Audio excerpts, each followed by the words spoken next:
The atomic nucleus and radioactivity. Describe the role of neutrons in atomic nuclei. Distinguish among the three types of radiation given off by radioactive elements. Explain the factors that determine the penetrating power of radiation. Explain how the isotopes of an element are similar and different. Describe how external conditions affect radioactive decay rates. Explain the effect of radioactive decay on an isotope. Identify which elements have been produced through artificial transmutation. Explain how scientists can determine the age of carbon-containing artifacts. Explain how scientists date very old, non-living things. Describe some uses for radioactive isotopes. Identify sources of natural radiation.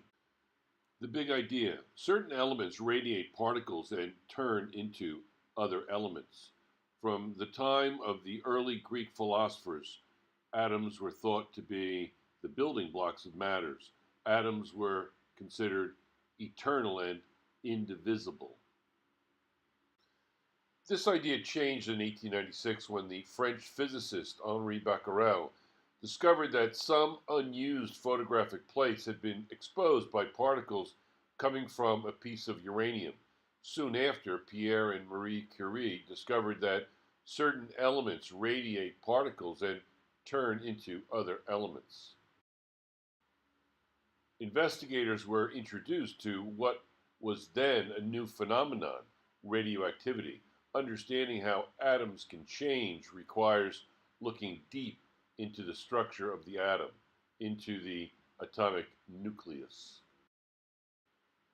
How do you model exponential growth and decay? Place a single stackable object, such as a domino, a paper cup, etc., on your desk.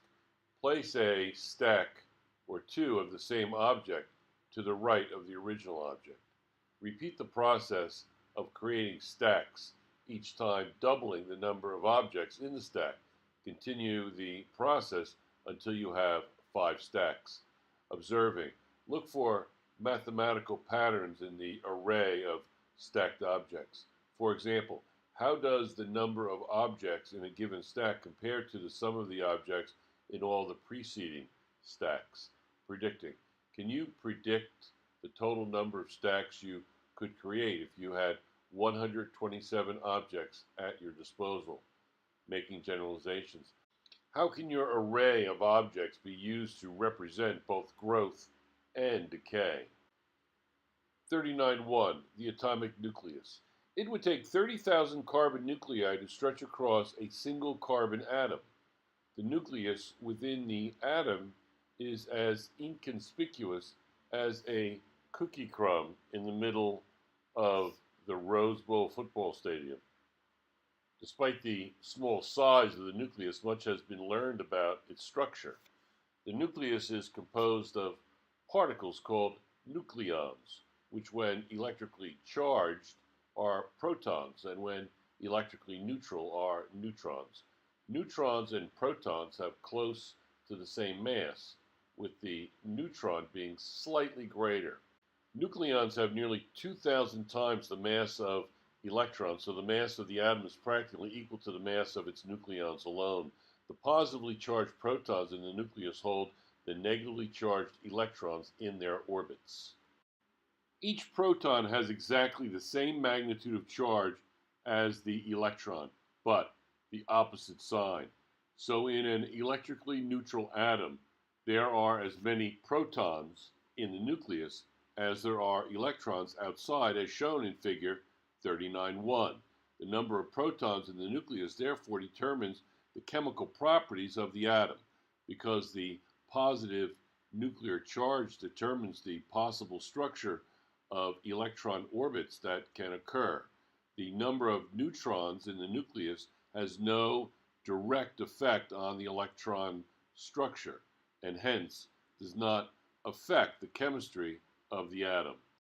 The principal role of the neutron in an atomic nucleus is to act as a sort of nuclear cement to hold the nucleus together. 39.1. The number of electrons that surround the atomic nucleus is matched by the number of protons in the nucleus. Nucleons are bound together by an attractive nuclear force, appropriately called the strong force. The nuclear force of attraction is strong only over a very short distance, as shown in figure 39.2, whereas the electrical force between charges decrease as the inverse square of the distance. The nuclear force decreases far more rapidly. When two nucleons are just a few nucleon diameters apart, the nuclear force they exert on each other is nearly zero. This means that if nucleons are to be held together by a strong force, they must be held in a very small volume. Nuclei are tiny because the nuclear force is very short range. Notes: radioactivity has been around since Earth's beginning. Figure 39.2. The nuclear strong force is very short range force. For nucleons very close or in contact, it is very strong. Large force vectors, but few nucleon diameters away, it is nearly zero. Small force vectors. It is useful to imagine the protons and neutrons as small balls covered with hook and loop fasteners, some charged protons and some not neutrons. Like the strong force, the hook and loop act between balls, nucleons, that are close to one another but have no effect on balls that are on the other side of the nucleus. Meanwhile, the electrical force acts as a repulsive force between protons that are not in direct contact with one another. The stability of any collection of nucleons is due to a tension between the strong force's tendency to hold the nucleus together and the electrical force's tendency to blow it apart. A nucleus needs a certain balance of neutrons and protons for stability. It is an interesting feature of quantum mechanics that particles held close together have large kinetic energy and tend to fly apart. So, although the nuclear force is strong, it is only barely strong enough to hold a pair of nucleons together. For a pair of protons which repel each other electrically, the nuclear force is not quite strong enough to keep them together. When neutrons are present, however, the attractive strong force is increased relative to the repulsion electrical force, since neutrons have no charge. Thus, the presence of neutrons adds to the nuclear attraction and keeps protons from flying apart. The more protons there are in the nucleus, the more neutrons are needed to hold them together, as shown in figure 39.3. For light elements, it is sufficient to have about as many neutrons as protons. For heavy elements, extra neutrons are required. Figure 39.3. A strong attractive nuclear force acts between nearby proton A and B, but not significantly between A and C.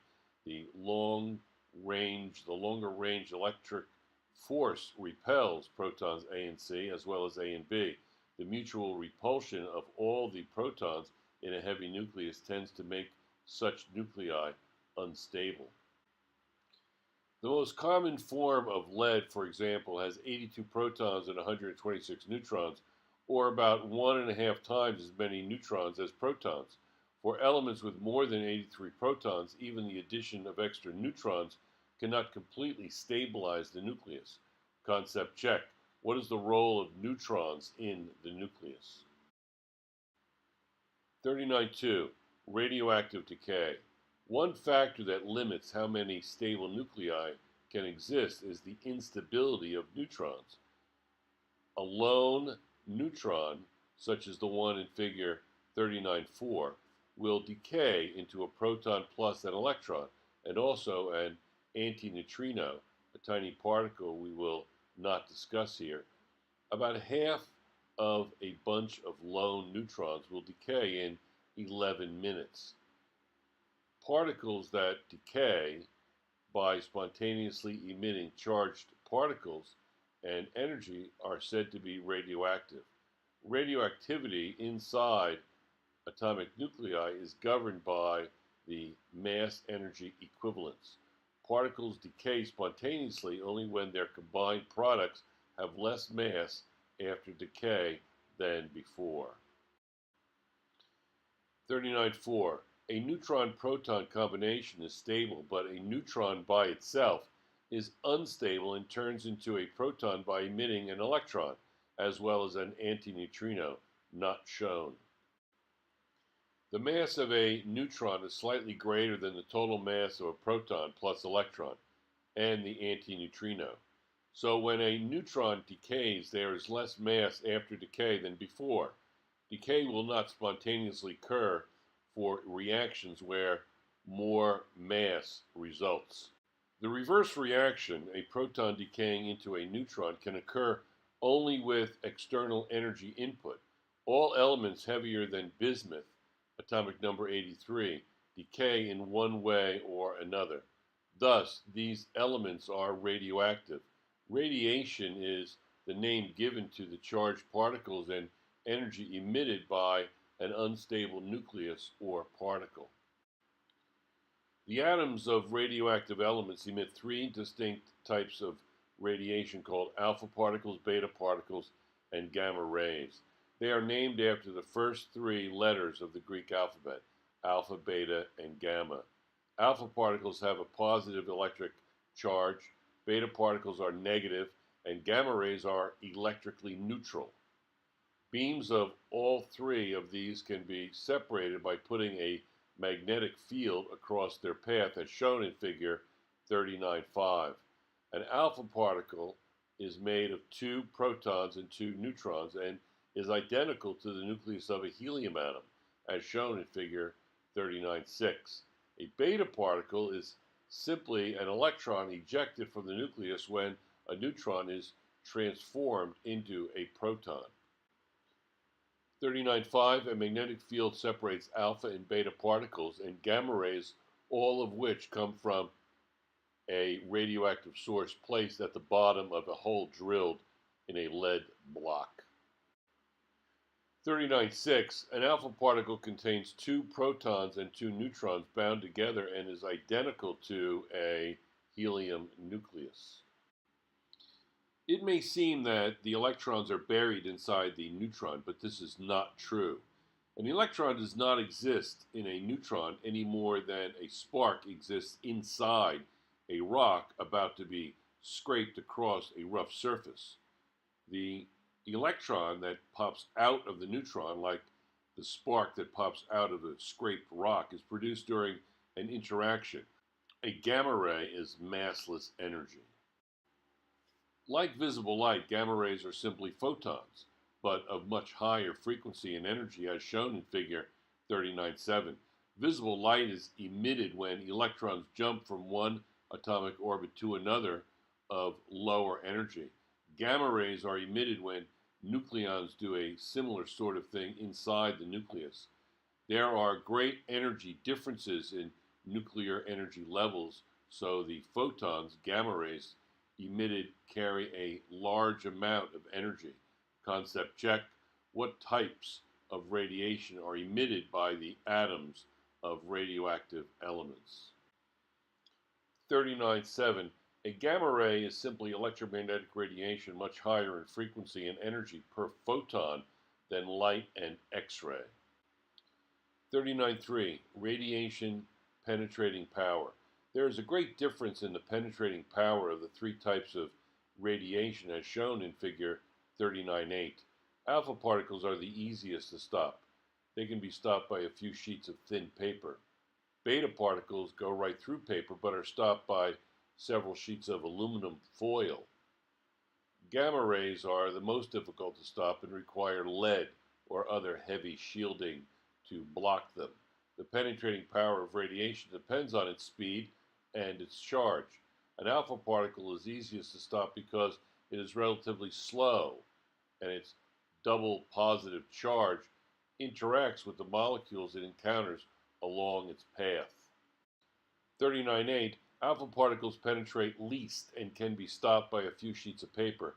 Beta particles by a sheet of aluminum, and gamma rays by thick layer of lead. Think. The electric force of repulsion between the protons in a heavy nucleus acts over a greater distance than the attractive forces among the neutrons and protons in the nucleus.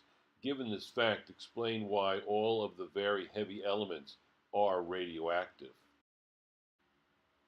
In a large nucleus where protons such as those on opposite sides are far apart, electrical repulsion can exceed nuclear attraction.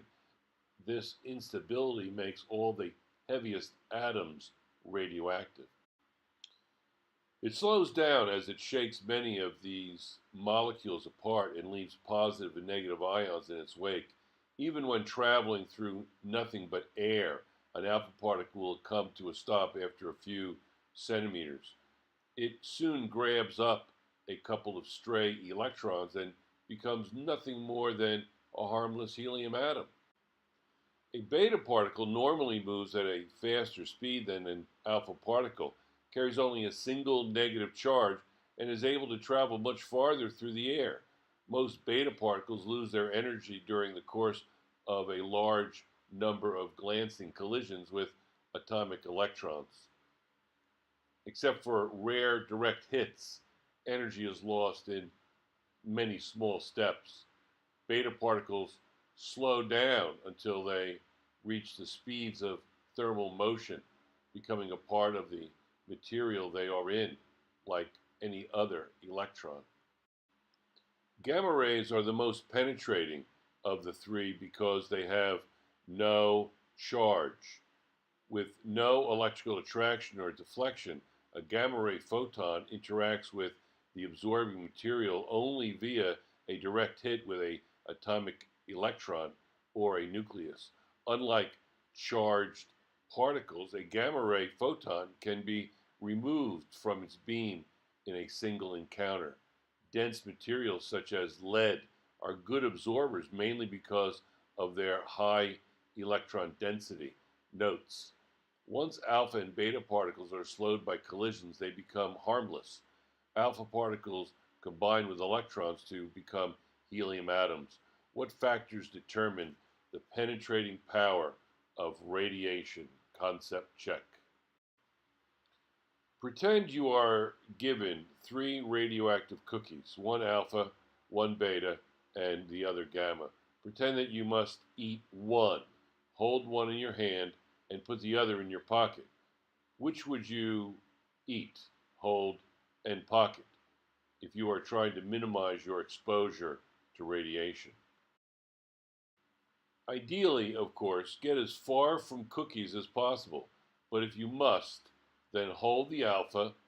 The skin on your hand will shield you. Put the beta in your pocket. Your clothing will likely shield you. Eat the gamma. It will penetrate your body anyway. In real life, always use appropriate safeguards when near radioactive materials. 39.4. Radioactive isotopes.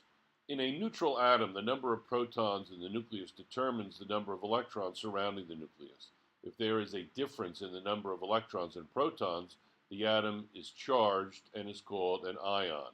An ionized atom is one that has different number of electrons than nuclear protons, as shown in figure 39.9. The number of neutrons in the nucleus, however, has no bearing on the number of electrons the atom may have. This means that the number of electrons has no direct bearing on the chemistry of an atom. Let's consider a hydrogen atom. The common form of hydrogen has a bare proton as its nucleus. Figure 39.9. Of these 3 atoms, only the middle one has a net charge and is an ion. Any nuclear configuration that has only one proton in its nucleus is hydrogen, by definition. There can be different kinds or isotopes of hydrogen. However, because there can be different numbers of neutrons in the nucleus.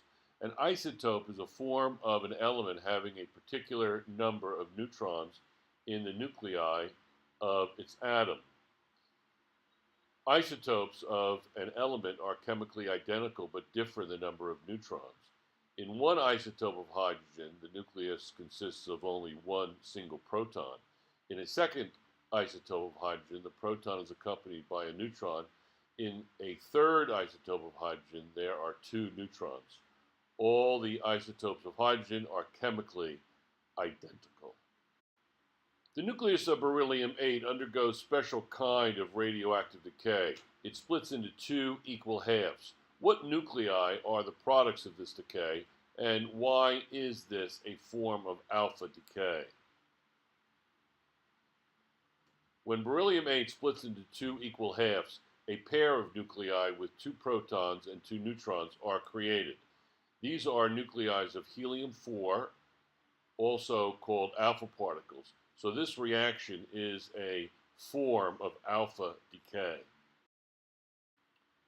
The orbital electrons are affected only by the positive charge in the nucleus, not by its neutrons. We distinguish between the different isotopes of hydrogen with the symbols 11H, 21H, and 31H. The lower number in each notation is the atomic number, or the number of protons. The upper number is the atomic mass number for the total number of nucleons in the nucleus. You can see how this works for helium in figure 3910. The common isotope of hydrogen is a stable element. So is the isotope called deuterium. Heavy water is the name usually given to H2O, in which the H's are deuterium atoms. The triple weight hydrogen isotope, called tritium, however, is unstable and undergoes beta decay. 3910, the atomic number is equal to the number of protons in the nucleus, and the atomic mass number is equal to the number of nucleons in the nucleus, both protons and neutrons. This is a radioactive isotope of hydrogen. All three are shown in figure 3911. All elements have isotopes. Some are radioactive and some are not. All the isotopes of elements above atomic number 83, however, are radioactive.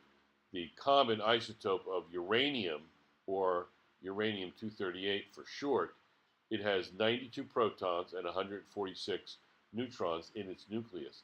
It is radioactive, but with a smaller decay rate than uranium-235, with 92 protons and 143 neutrons in its nucleus. Figure 3911. The three isotopes of hydrogen have different numbers of neutrons in the nucleus. Each nucleus has a single proton and holds a single orbital electron, which in turn determines the chemical properties of the atom. The varying number of neutrons change the mass of the atom, but not its chemical properties. Any nucleus with 92 protons is uranium by definition. Nuclei with 92 protons but different number of neutrons are simply different isotopes of uranium, as shown in figure 3912. Concept check. How are the isotopes of an element similar? How do they differ? Figure 3912. All isotopes of uranium are unstable and undergo radioactive decay.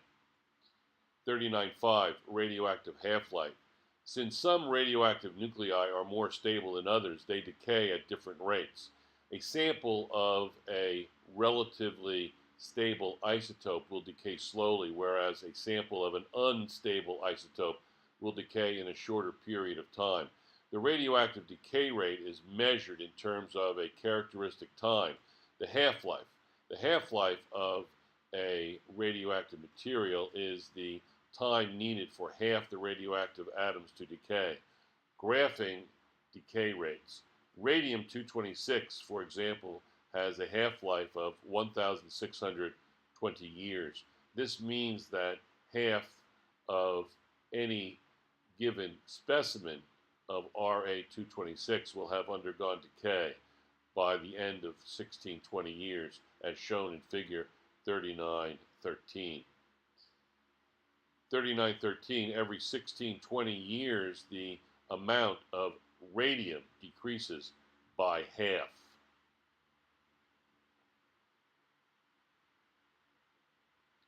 In the next 16-20 years, half the remaining radium decays, leaving only 1/4 of the original number of radium atoms. The rest are converted by succession of disintegrations to lead. After 20 half-lives, an initial quantity of radioactive atoms will be diminished to about 1/millionth of the original quantity. The isotopes of some elements have a half-life of less than a millionth of a second, while uranium-238, for example, has a half-life of 4.5 billion years. Each isotope of a radioactive element has its own characteristic half-life. Think, if a sample of radioactive isotopes has a half-life of 1 year, how much of a original sample will be left at the end of the second year? What happens to the rest of the sample? 1/4 of the original sample will be left. The 3/4 that underwent decay became other elements. Constancy of decay rates. Rates of radioactive decay appear to be absolutely constant, unaffected by any external conditions. High or low pressures, high or low temperature, strong magnetic or electric fields, or even violent chemical reactions have no detectable effect on the rate of decay of an element. Any of these stresses, however severe by ordinary standards, is far too mild to affect the nucleus deep in the interior of the atom. Measuring decay rates. How do physicists measure radioactive half-lives? They cannot always do it by observing a specimen and waiting until the quantity decreases by half. This is often much longer than a human lifespan. One can determine, however, the number of atoms in the sample and the rate at which the sample decays. Figure 3914 shows devices used for this purpose. Notes: the radioactive half-life of a material is also the time for its decay rate to reduce to half. Figure 3914, a variety of devices are used for radiation detection. A Geiger counter detects incoming radiation by its ionizing effect on enclosed gas in the tube. B. Lab workers wear film badges to measure their accumulated radiation exposure. The half-life of an isotope is related to its rate of disintegration. In general, the shorter half-life of a substance, the faster it disintegrates and the more active is the substance. The half-life can be computed from the rate of disintegration, which can be measured in the laboratory. Concept check. How do external conditions affect rates of radioactive decay? 39.6. Natural transmutation of elements. When a radioactive isotope undergoes alpha or beta decay, it changes to an isotope of a different element. The changing of one element to another is called transmutation. Consider common uranium, for example. Uranium-238 has 92 protons and 146 neutrons. When an alpha particle is ejected, the nucleus loses 2 protons and 2 neutrons. They make up the alpha particle that leaves. The 90 protons and 144 neutrons left behind are the nucleus of a new element. This element is thorium. Complete the following nuclear reactions. A. Radium goes to question mark plus a beta particle. Polonium goes to lead plus what particle?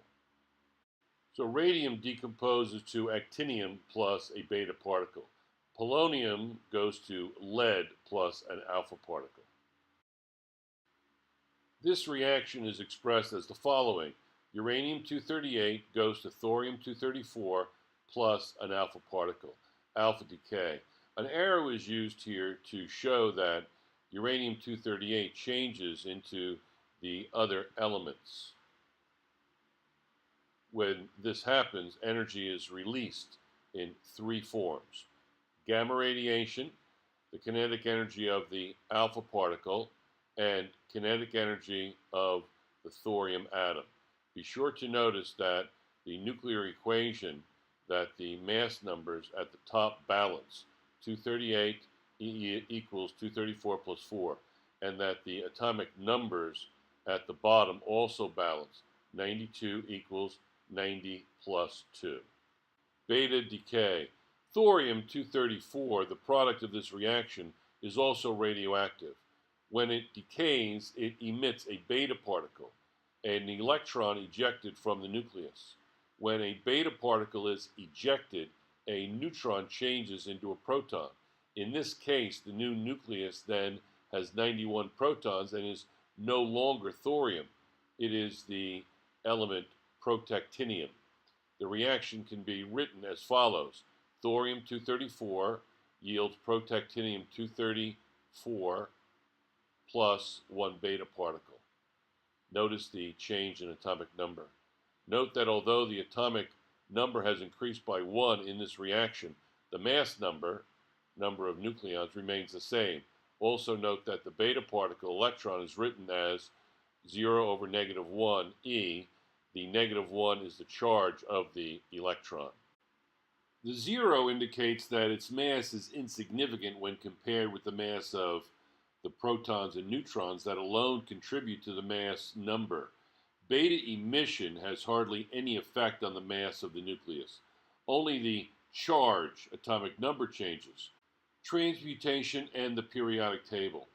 As the example of uranium-238 decay shows, when an atom ejects an alpha particle from its nucleus, the mass number of the resulting atom decreases by 4, and its atomic number decreases by 2.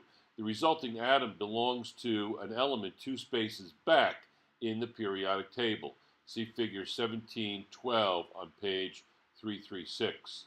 When an atom ejects a beta particle from its nucleus, it loses no nucleons, so there is no change in the mass number, but its atomic number increases by 1.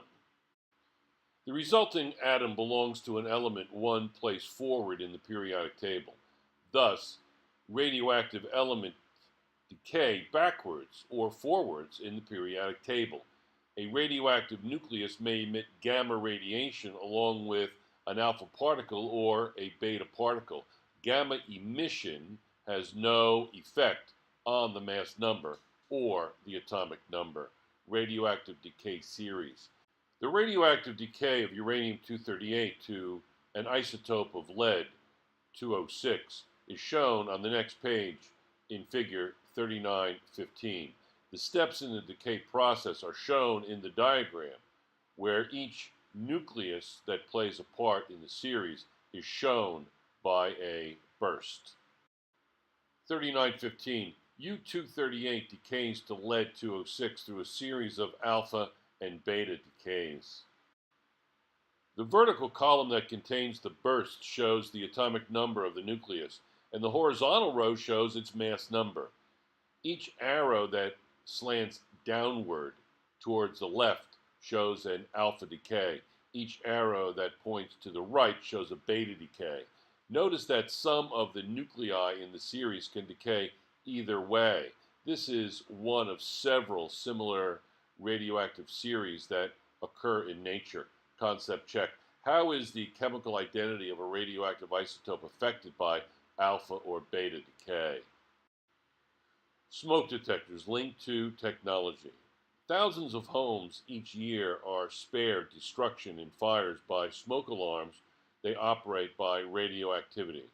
A weak radioactive source, usually the transuranic element americium-241, atomic number 95, detects the presence of smoke. Americium-241 undergoes alpha decay according to the following reaction. There's americium-241 decays to neptunium-237 plus an alpha particle.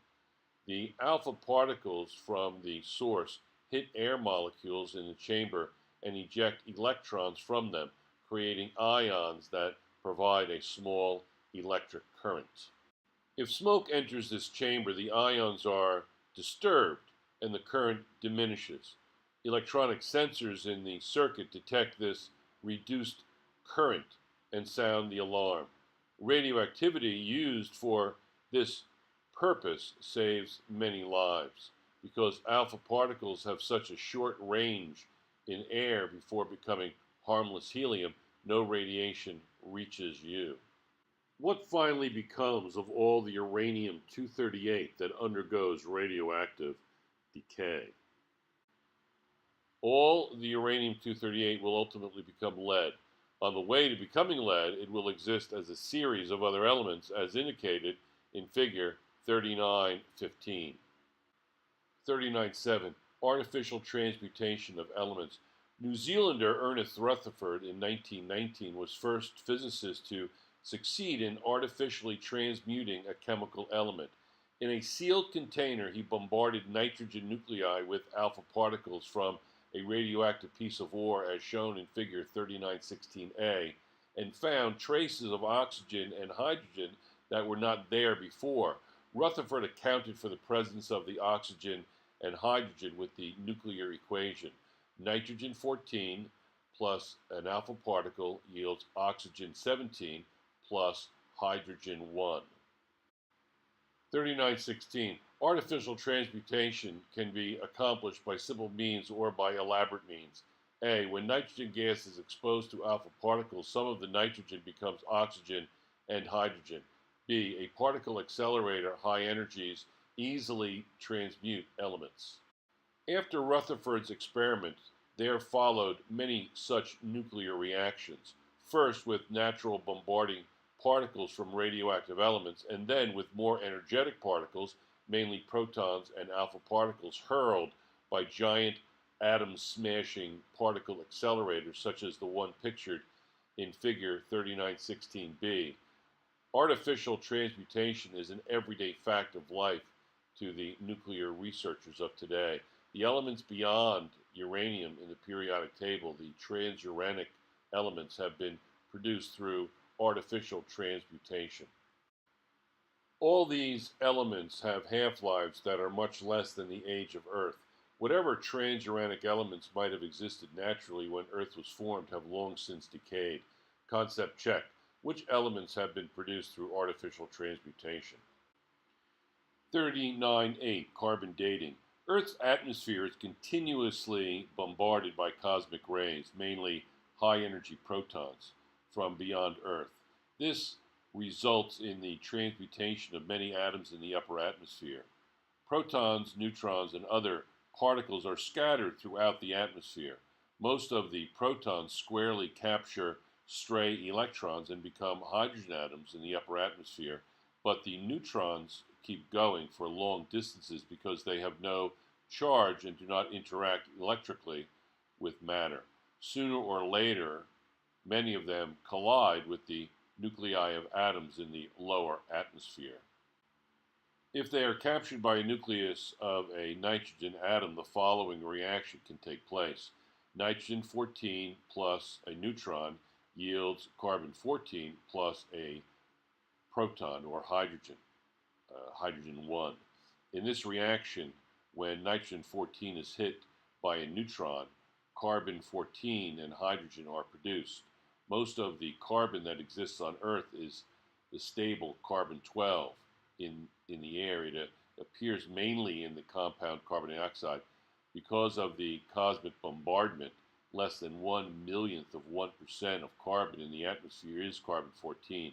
Like carbon 12, it joins with oxygen to form carbon dioxide, which is taken in by plants. An archaeologist extracts a gram of carbon from an ancient bone and measures between 7 and 8 beta emissions per minute from the sample. A gram of carbon extracted from a fresh piece of bone gives off 15 betas per minute. Estimate the age of the ancient bone. Now suppose the carbon sample from the ancient bone were found to be only 1/4 as radioactive as a gram of carbon from new bone. Estimate the age of the ancient bone. Since beta emissions for the first old sample is one-half that of a fresh sample, about one half-life has passed, 5,730 years. In the second case, the ancient bone is two half-lives of carbon-14, or about 11,460 years old. This means that all plants have a tiny bit of radioactive carbon-14 in them. All animals eat plants or eat plant-eating animals and therefore have a little carbon-14 in them. All living things contain some carbon-14. The ratio of carbon-14 to carbon-12 in living things is the same as the ratio of carbon-14 to carbon-12 in the atmosphere. Carbon-14 is a beta emitter and decays back into nitrogen by the following reaction. Carbon-14 yields nitrogen-14 plus a beta particle. In a living plant which continues to take in carbon dioxide, a radioactive equilibrium is reached where there is a fixed ratio of carbon-14 to carbon-12. But when a plant or animal dies, it stops taking in carbon-14 from the environment. Then the percentage of carbon-14 decreases at a known rate. The longer an organism has been dead, the less carbon-14 that remains. Scientists can figure out how long ago a plant or animal died by measuring the ratio of carbon-14 to carbon-12 in the remains. The half-life of carbon-14 is 5,730 years.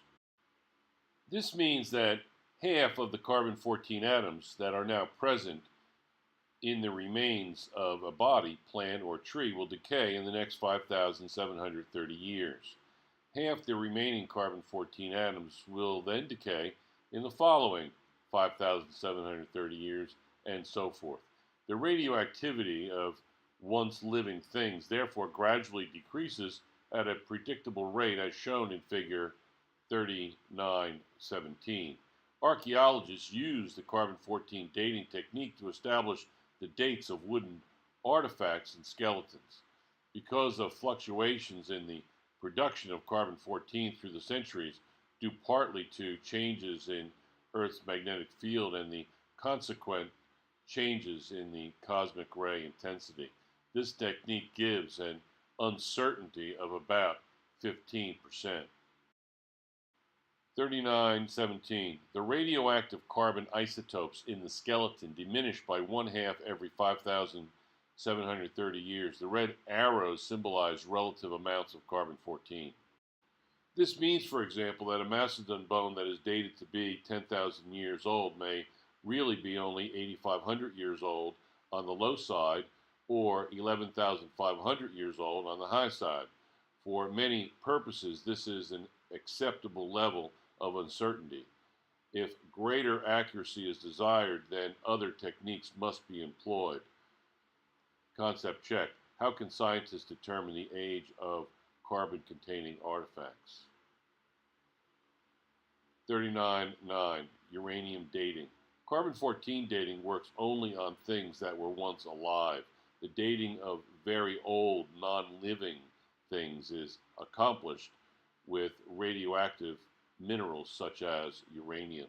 The natural occurring isotope U-238 and U-235 decay very slowly and ultimately become isotopes of lead, but not the common lead isotope lead-208.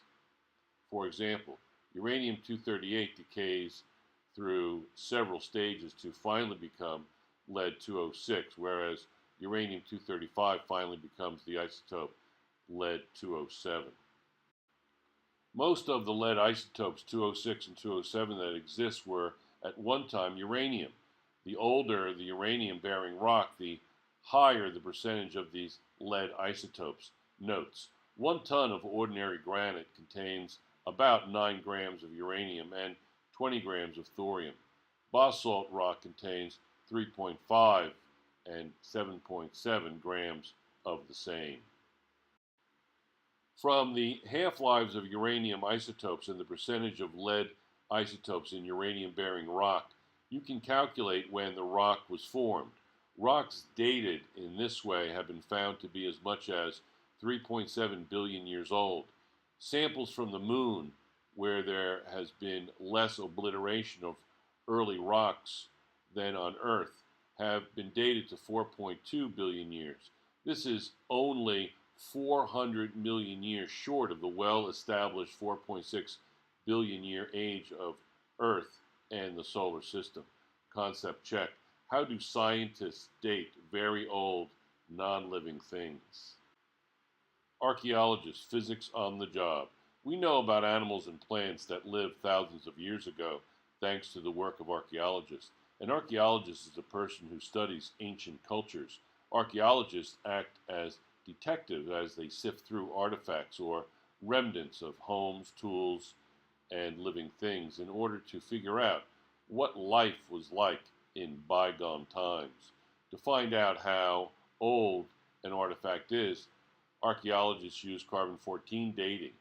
An archaeologist understands that this works only for artifacts that were once living and that are less than 50,000 years old. Archaeologists work for government and university research facilities as well as for museums and privately funded organizations. 3910. Radioactive tracers.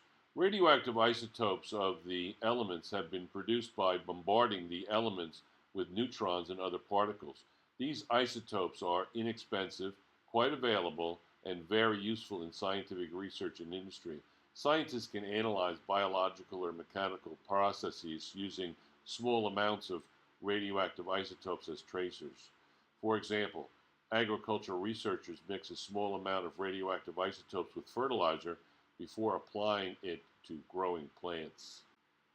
Once the plants are growing, the amount of fertilizer taken up by the plant can be easily measured with radiation detectors. From such measurements, researchers can tell farmers the proper amount of fertilizer to use. Tracers are used in medicine to study the process of digestion and the way in which chemicals move about in the body. Food containing a tiny amount of radioactive isotopes is fed to a patient. The paths of the tracers in the food are then followed through the body with a radiation detector. Figure 3918 shows tracers being used in both agriculture and medicine. Engineers study how parts of an automobile test engine wear by making the cylinder walls in the engine radioactive. While the engine is running, the piston rubs against the cylinder walls. 3918. Radioactive isotopes are used to check the action of fertilizers in plants and the progress of food in digestion. The tiny particles of radioactive metal that are worn away fall into the lubricating oil where they can be measured with a radiation detector. This test is repeated with different oils. In this way, the engineer can determine which oil gives the least wear and longest life to the engine. There are hundreds more examples of the use of radioactive isotopes. For example, radioactive isotopes can prevent food from spoiling quickly, as shown in figure 3919. The strawberries on the right are treated with gamma radiation, which kills the microorganisms that normally lead to spoilage. Figure 3919. The shelf life of fresh strawberries and other perishables is markedly increased when the food is subjected to gamma rays from a radioactive source. The food is only a receiver of radiation and is in no way transformed into an emitter of radiation, as can be confirmed with a radiation detector. Radioactive isotopes can also be used to trace leaks in pipes, as shown in figure 3920. This technique provides a way to detect and count atoms in quantities too small to be seen with a microscope and too small to be hazardous. Concept check. How can scientists use radioactive isotopes to analyze biological or mechanical processes? Figure 3920. Radioactive isotopes can be used to track pipe leaks. 3911. Radiation and you. Radioactivity has been around longer than humans have. It is as much a part of our environment as the sun and the rain. It is what warms the interior of the Earth and makes it molten. In fact, radioactive decay inside Earth is what heats the water that spurts from a geyser or that wells up from a natural hot spring. Even the helium in a child's balloon is the result of radioactivity. Its nuclei are nothing more than alpha particles that were once shot out of radioactive nuclei. As figure 3921 shows, most radiation you encounter originates in nature. Sources of natural radiation include cosmic rays, earth minerals, and radon in the air. 3921. The pie chart shows origins of radiation exposure for an average individual in the United States. Radiation is in the ground you stand on and in the bricks and stones of surrounding buildings. Even the cleanest air we breathe is slightly radioactive. This natural background radiation was present before humans emerged in the world. If our bodies couldn't tolerate it, we wouldn't be here. Cosmic rays. Much of the radiation we are exposed to is cosmic radiation streaming down through the atmosphere. Most of the protons and other atomic nuclei that fly towards Earth from outer space are deflected away. The atmosphere, acting as a protective shield, stops most of the rest, but some cosmic rays penetrate the atmosphere, mostly in the form of secondary particles such as muons. At higher altitudes, radiation is more intense. In Denver, the mile-high city, you receive more than twice the cosmic radiation you receive at sea level. A couple of round-trip flights between New York and San Francisco exposes you to as much radiation as in a normal chest x-ray. The airtime of airline personnel is limited because of this extra radiation. Neutrinos. We are bombarded most by what harms us least, neutrinos. Neutrinos are the most weakly interacting of all particles. They have near zero mass, no charge, and are produced frequently in radioactive decays. They are the most common high-speed particles known, zapping the universe and passing unhindered through our bodies by the billions every second. It would take a piece of lead 6 light years in thickness to absorb half the neutrinos incident upon it. About once per year, on the average, a neutrino triggers a nuclear reaction in your body. We don't hear much about neutrinos because they ignore us. Gamma rays. Of the type of radiation we have focused upon in this chapter, gamma radiation is by far the most dangerous. It emanates from radioactive materials and makes up a substantial part of the normal background radiation. Exposure to gamma radiation should be minimized. The cells of living tissue are composed of intricately structured molecules in a watery, ion-rich brine.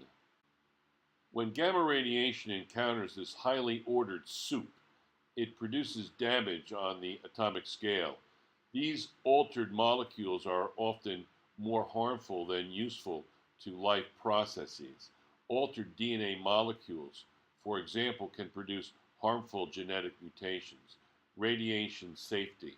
Cells can repair most kinds of molecular damage if the radiation they are exposed to is not too intense. This is how we are able to tolerate small radiation doses. On the other hand, people who work around high concentrations of radioactive materials must be specifically trained and protected to avoid an increased risk of cancer. This applies to medical people, workers in nuclear power plants, and personnel on nuclear-powered ships. People who receive high doses of radiation on the order of 1,000 times natural background or more run a greater risk of cancer and have a shorter life expectancy than people who are not so exposed. An average ton of coal contains 1.3 grams of uranium and 3.2 grams of thorium. That's why the average coal-burning power plant is a far greater source of airborne radioactive materials than a nuclear power plant. Whenever possible, exposure to radiation should be avoided as indicated by the sign in figure 3922. Unavoidable, however, is the natural background radiation that all living things have always absorbed. Concept check. What are sources of natural radiation? 3922. This is the internationally used symbol to indicate an area where radioactive material is being handled or produced. Summary: the atomic nucleus and radioactivity. The neutrons in an atomic nucleus hold the nucleus together. Radioactive elements emit alpha particles, beta particles, and gamma rays. The penetrating power of radiation depends on its speed and its charge. Isotopes of an element differ in the number of neutrons. Rates of radioactive decay appear to be absolutely constant. When an isotope undergoes alpha or beta decay, it changes to a different element. Elements beyond uranium have been produced through artificial transmutation. Scientists can figure out how long ago a plant or animal died by measuring the ratio of carbon-14 to carbon-12. The dating of very old things is accomplished by radioactive minerals. Scientists use radioactive isotopes as tracers. Sources of natural radiation include cosmic rays, earth minerals, and radon.